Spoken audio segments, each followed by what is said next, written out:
Hi hello. आज मैं 2 दिन का ब्लॉग रिकॉर्ड कर रहा हूँ और बस में बैठ के कर रहा हूँ क्योंकि मैं भुवनेश्वर में नहीं कर पाया। एक तो 1 और 2 अक्टूबर का। 1 अक्टूबर को जहाँ तक मुझे याद है कि बहुत ज़्यादा एक्टिविटीज़ नहीं हुई थी। प्लान तो ये था कि एक तो हमारे उड़ीसा क्लाइमेट मिशन की एक चर्चा हुई थी बहुत पहले जब मैं उड़ीसा गया था, और जब पुरानी गवर्नमेंट थी और इतने पॉजिटिव था वो कि बस होने ही वाला है। और जब उड़ीसा में इलेक्शन हुए तो सब कुछ बदल गया, वहाँ की गवर्नमेंट ही बदल गई। तो अभी जो नई गवर्नमेंट है वो पूरी तरह से सेटल नहीं हो पाई, पर फिर भी मैं एक दिन निकाल के गया था ताकि जो नए ऑफिसर उनके साथ बात कर सके। और वो जो मीडिएटर थे उन्होंने ट्राई भी किया, और जो उनके प्रेडेसेसर थे उनको भी मैंने फ़ोन लगाया। वो अनफॉर्चुनेटली इंडिया के बाहर थे, बट कुल मिला के वो मीटिंग नहीं सेट हो पाई। तो इसलिए जो 1 अक्टूबर का दिन था वो रिलेटिवली खाली रहा। और मैंने अपने डॉक्यूमेंट्स पे काम किया, बुक के चैप्टर पे काम किया। तो एक तारीख तो ऐसे निकल गया था। अच्छा, एक चीज़ मैं बताना भूल गया कि मैं जब भुवनेश्वर गया था उसके पहले, ये बात रिकॉर्ड नहीं हुई है ब्लॉग में इसलिए मैं आज बता रहा हूँ कि मैं बहुत दिनों से बुक लिख रहा था, 1.5 साल से बुक लिख रहा था किसके ऊपर, क्लाइमेट चेंज और उसको कैसे ठीक करेंगे। और पेंगुइन से हमारा एक मीटिंग फिक्स हुआ था, तो मैं वो मीटिंग करके गया था। उन्होंने डॉक्यूमेंट्स वगैरह मांगे थे, दे दिए। तो मुझे लगा कि वो अच्छी मीटिंग हुई है, और देखते हैं 1 आध महीने बाद वो रिव्यू करके बताएंगे कि मेरी बुक पेंगुइन में पब्लिश हो सकती है कि नहीं। मेरा तो मन है कि हो जाए, ताकि बहुत सारे ऑडियंस तक जाए, और ना सिर्फ इंडिया में बाहर भी जाए, क्योंकि क्लाइमेट चेंज विषय सिर्फ एक प्रदेश का, एक देश का नहीं, बल्कि विश्व का विषय है। 2 तारीख को जो मेन प्रोग्राम था उड़ीसा में, भुवनेश्वर में, जिन्होंने मुझे बुलाया था, किन्होंने,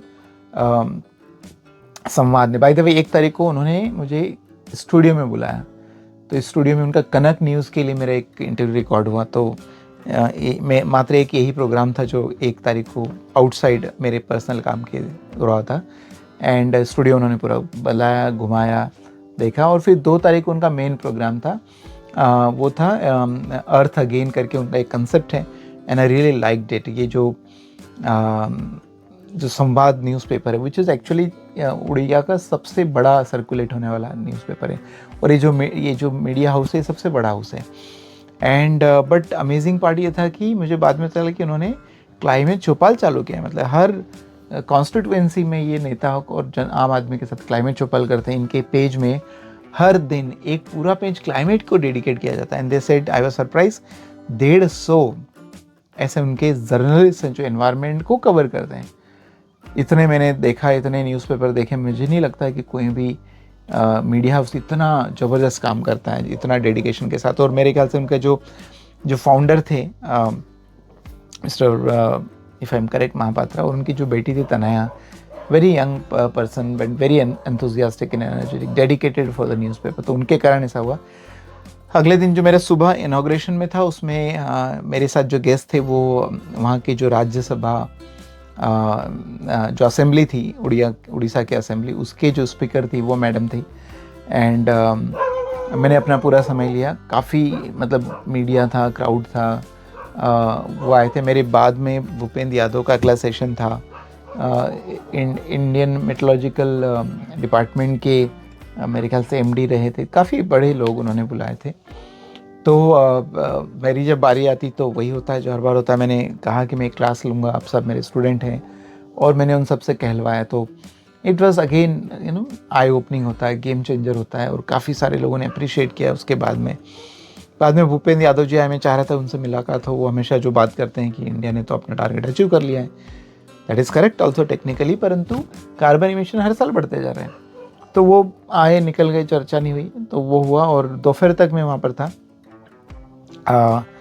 दोपहर के बाद मुझे निकलना था, मेरी फ़्लाइट थी, तो थोड़ा बहुत रेस्ट किया, थोड़ा काम भी किया। 1-2 घंटे का गैप था। जाने के पहले सचिन और हम साथ में आए, तो हमारी फ़्लाइट साथ में थी। 3 दिन तक सचिन भी मेरे साथ था वहाँ पर। तो थोड़ा आने के पहले हम कुछ काम कर रहे थे, हमने खाना मंगाया, खाना खा के फिर हम एयरपोर्ट पर पहुँचे। और मेरे ख्याल से कुछ 8-1 बजे की फ़्लाइट थी। तो by the time Delhi land हुई, इट इज़ ऑलरेडी 10:30, और फिर मैं CRRA में मैं रुका। अगले दिन, क्योंकि अच्छा ये गांधी जयंती के दिन पूरा प्रोग्राम हुआ था, तो बहुत ज़बरदस्त समय था।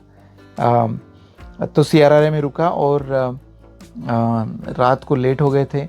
रास्ते भर में थोड़ा ट्रैफिक जाम था, रात के 11:30 बजे भी ट्रैफिक जाम था, क्योंकि नवरात्रि कल से चालू होने वाली है, मतलब 3 तारीख से, और 3 तारीख से ही India renewable energy India expo चालू होने वाला है। तो मुझे वहाँ सुबह जाना था, बस वगैरह ऑलरेडी पहुँच चुकी थी।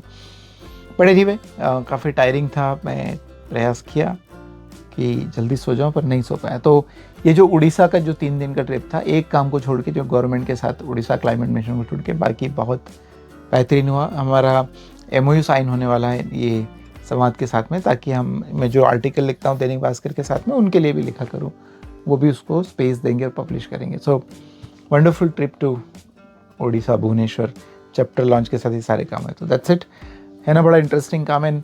जैसे जैसे समय बीतता जा रहा है, एनर्जी स्वराज फाउंडेशन का नाम बढ़ते जा रहा है, हमारे काम का इम्पैक्ट बढ़ते जा रहा है, and I am very happy, and that's why I keep travelling. But थकता इसलिए नहीं हूँ क्योंकि ये सब इम्पैक्ट देखने में अच्छा लगता है। सो चैनल सब्सक्राइब नहीं किया तो ज़रूर कर लीजिए और दूसरे लोगों को भी बताइए, क्योंकि ये जो क्लाइमेट करेक्शन मेरा और आपका विषय नहीं हो सकता, ये हर व्यक्ति का विषय है। हर व्यक्ति को इसको ठीक करने में जुड़ना ही पड़ेगा। तो मुझे उम्मीद है कि हम सब जुड़ेंगे और एक बहुत बड़ा मिशन मूवमेंट तैयार करेंगे और इस दुनिया को अपने आने वाले बच्चों के लिए रहने लायक दुनिया छोड़ के जाएंगे। इसी के साथ नमस्ते, थैंक यू, बाय बाय।